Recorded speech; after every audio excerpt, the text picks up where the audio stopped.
Thank you very much. So I will introduce the documentary that we prepared and that we are going to screen after my introduction. So, Excellencies, colleagues, friends, thank you for being here together with us. Before we start the film, a word on why we have made it and what we hope it will do. The film is about the EU GSP Plus trade scheme. Barbara already explained what it is. So the idea of GSP Plus is straightforward. Trade benefits for real compliance with the different conventions. So there are 4 categories of conventions. And Pakistan has signed agreements with European Commission. So in exchange for trade preferences, Pakistan is supposed not only to sign, to ratify those conventions, but also effectively to implement it. So Pakistan has received those GSP Plus benefits since 2014. Over 2014-2023, EU preferential imports from Pakistan amount to a staggering amount of 55 to 60 billion in total. It's a total trade. And this is only an estimate. The Commission doesn't publish a single official cumulative figure. So the question is simple.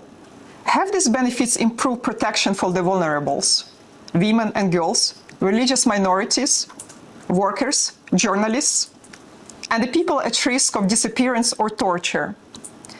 After this film, I will outline next steps.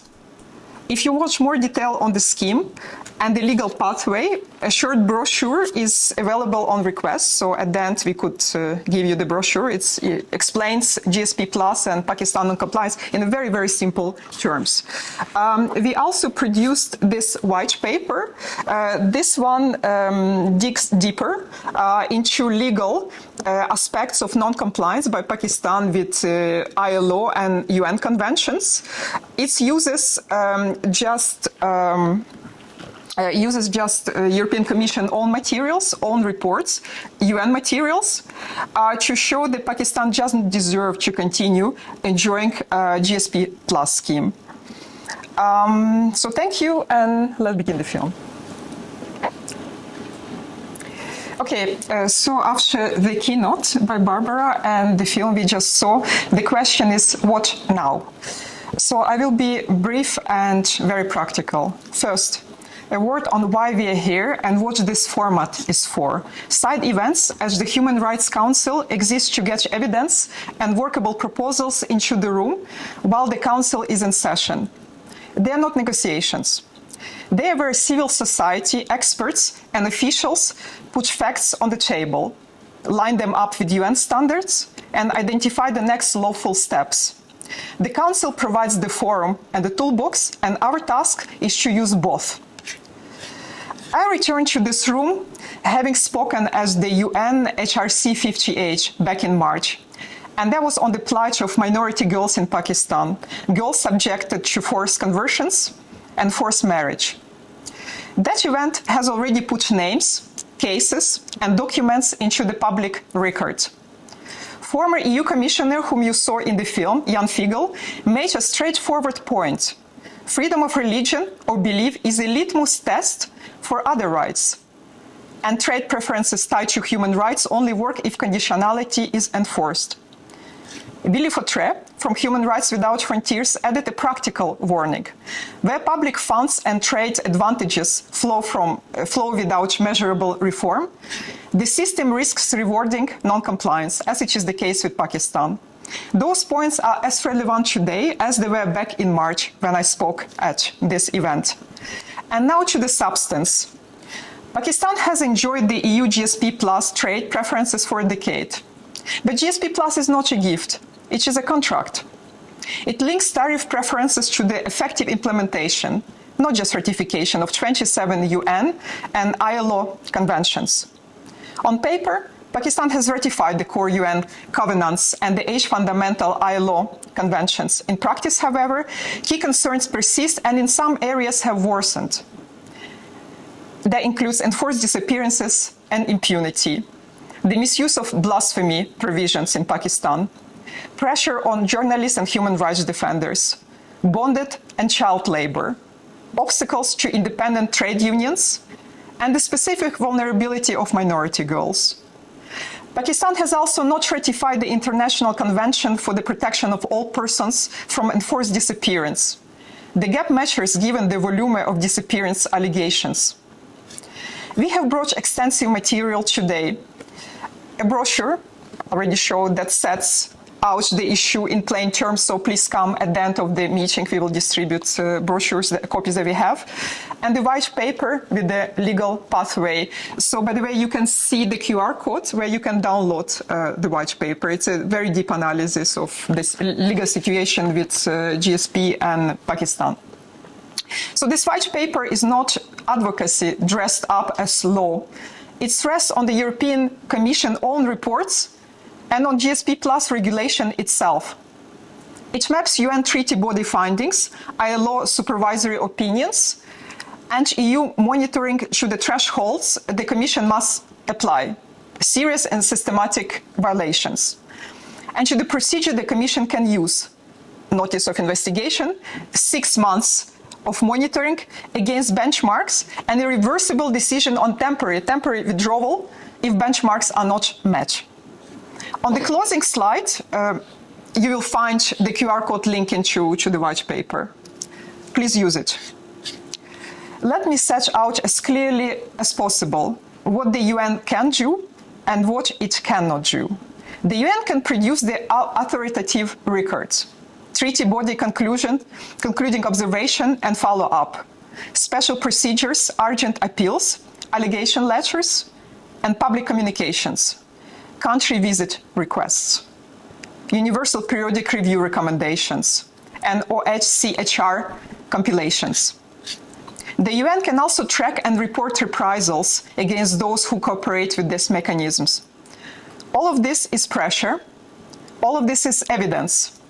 All of this is directly usable by other decision makers, for instance, those at the European Commission. What the UN cannot do is withdraw trade preferences or compel compliance through economic measures. It doesn't have that leverage. That is for other institutions. In this case, the European Commission holds the legal tool. The GSP Plus regulation expressly allows the Commission to act on UN and ILO findings. The job before us is therefore alignment, organize UN outputs so they're immediately usable for the EU process. Why say this now? Because we have talked about those issues for 10 years, because the evidence base is extensive and consistent, because the situation for victims is not improving at the pace the conventions require, and because Pakistan continues to benefit from substantial trade preferences, while those obligations remain unmet in practice. The European Parliament has called for firmer use of conditionality. The Commission has the legal pen. The UN has the record the Commission is meant to read. It is time to connect those tools. What does that look like in practical and concrete steps? 6 actions, lawful, focused, and feasible within existing mandates. So first, compile and transmit a single dossier. Request the High Commissioner to compile a short, up-to-date dossier of UN treaty body and ILO findings on Pakistan, aligned explicitly to 27 GSP Plus conventions. Frame the findings as outcome-based benchmarks, things that can be verified within 6 months, such as criminalizing and investigating enforced disappearances, moving emblematic bonded and child labor cases to prosecution, operational safeguards to prevent abuse of blasphemy provisions, and verified registration of independent trade unions in export sectors, at least in export sectors. Transmit this dossier formally to the European Commission and the European External Action Service. This uses the sources the regulation already treats as probative. Second, issue a joint special procedure communication. Invite the relevant mandates, freedom of religion or belief, freedom of expression, torture, enforced disappearances, human rights defenders, contemporary forms of slavery, and cell and sexual exploitation of children, to send a short joint communication to Pakistan that sets the same benchmarks and timelines. Send the same text for information to the European Commission. If the Commission opens an investigation, it will need measurable yardsticks. This provides them. Mirror the benchmarks in the UPR. UPR is Universal Periodic Review. Encourage states to table UPR recommendations frame in the identical indicators and 6 months timelines. That way, progress or the absence of progress will be visible within any EU monitoring window. This is not adding new conditions, it is restating treaty duties in an audible form. 4. Hold the technical briefings with the EU during this session, or the next session indeed. Invite the Commission and the EAS to brief delegations and mandate holder on how a notice of investigation is triggered, what sources carry weight, UN and ILO, and how the 6 months monitoring stage works, including the option for partial suspension. Clarity on process reduces misunderstandings and accelerates lawful use of the tool. 5. Protect those who provide the evidence. Ask OHCHR and the special procedure to prioritize reprisal, tracking, and trial monitoring in emblematic cases. A link to those benchmarks. Publish short, citable updates during the 6 months. This both safeguards participants and supplies current materials on patterns that matter for a serious and systematic assessment. 6. Keep the corrective pathway explicit. State clearly that temporary withdrawal under GSP Plus is a compliance tool and is reversible upon verified delivery. The signal is not punitive, it is corrective. Results lead to reinstatement. These are the steps. None require additional mandates, none create a new budget line. They organize those tools that exist, so the European Commission has on its desk a single, benchmarked, time-bound UN record that maps directly to the EU legal thresholds. Colleagues, we should also be honest about the limits. The UN cannot by itself change trade policy, but it can remove ambiguity. It can put the facts in the right format, at the right time, in front of the body that just have that mechanism. This is the route from talk to action. Let me close by returning to the human point.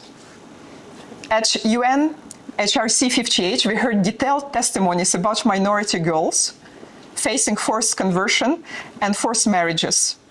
We heard again about the persistent use of blasphemy provisions to silence dissent and endanger lives. We heard from families of the disappeared who still lack truth and accountability. We have heard similar accounts for years. The difference we can make today is procedural, align the UN records with the EU tool designed for this purpose. So here is the ask.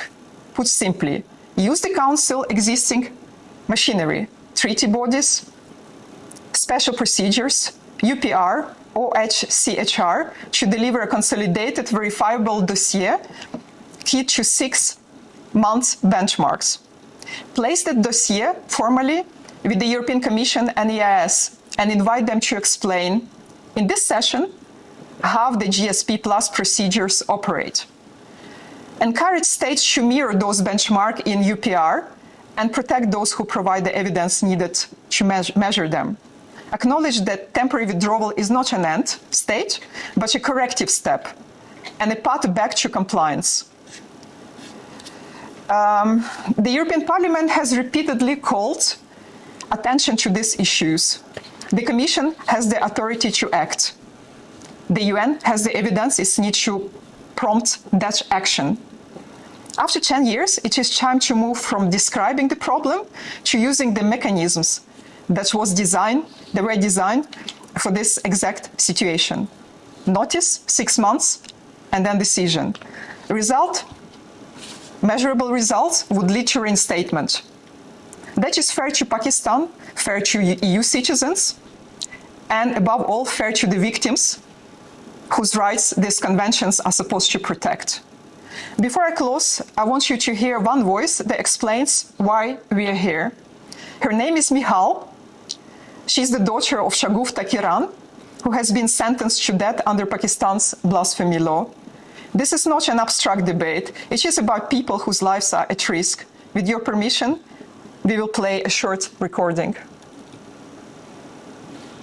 My name is Nihal, and I am Shagufta Kiran's daughter. My mother has been sentenced to death and has been imprisoned for the past 4 years. We have been suffering humiliation and distress during this time, but today our hope has been shattered. Please help us, EU. We urgently need your support to save my mother's life. Please help us. My mother's life is at risk. We are extremely distressed. We really need your help. Maybe I should read her statement. Basically, there was the call to Gary Cartwright, who is doing filming today. He's editor of EU Today. And this lady called him. That was a few months ago. I think it was soon after the day that her mother lost appeal. She's currently on the death row in Pakistan. So what she's saying, my name is Mihal, and I'm Shagufta Kiran's daughter. My mother has been sentenced to death and has been in prison for the past 4 years. We have been suffering humiliation and distress during this time, but today our hopes have been shattered. Please help us, EU. We urgently need your support to save my mother's life. Please help us. My mother's life is at risk. We're extremely distressed. We really need your help. Colleagues, let us match this plea with an action. A UN dossier, 6 months benchmark, and use of GSP Plus mechanism as written. Thank you.